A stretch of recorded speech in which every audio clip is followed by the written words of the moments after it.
సాంఘిక సంక్షేమ హాస్టల్ను సందర్శించిన ఎమ్మెల్సీ కల్వకుంట్ల కవిత ఇటీవల హాస్టల్లో ఆత్మహత్య చేసుకున్న 2 విద్యార్థినులు హాస్టల్ను సందర్శించి విద్యార్థుల మృతిపై ఆరా అక్కడ పరిస్థితులను అడిగి తెలుసుకున్న ఎమ్మెల్సీ కల్వకుంట్ల కవిత.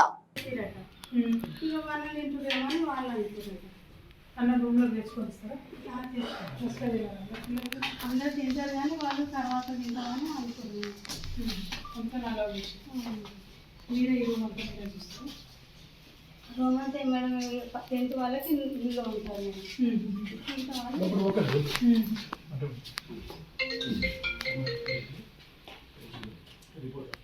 ప్రైవేట్ కళాశాలలో జరిగినటువంటి ఒక విషాదకరమైనటువంటి సంఘటన. 2 ఆడపిల్లలు 10వ తరగతి చదువుతున్నటువంటి ఆడబిడ్డలు 2 కూడా సూసైడ్ చేసుకొని చనిపోవడం. 2, 3, 4 రోజులు అవుతున్నప్పటికి కూడా మరి పోలీస్ వాళ్ళకి ఎటువంటి కారణాలు సరిగ్గా దొరకడం లేదని చెప్పడం జరిగింది. మరి జరిగినటువంటి ఇష్యూ చాలా దారుణమైనది, హృదయ విదారకంగా ఉన్నది. 2 ఆడపిల్లలు ఒకటే రూమ్లో సూసైడ్ చేసుకొని చనిపోవడం, మరి ఒక అనుమానాస్పద రీతిలో ఉన్నటువంటి సూసైడ్ లెటరు, ఇక్కడ చూస్తున్నటువంటి పరిసర ప్రాంతాలు అన్నీ కూడా కొద్దిగా అనుమానాస్పదంగా ఉన్నాయి. మరి పోలీస్ వాళ్ళు తక్షణమే మంచిగా ఇన్వెస్టిగేషన్ తరోగా చేసి దోషులు ఎవరన్నది నిర్ధారించాల్సినటువంటి అవసరం ఉన్నది.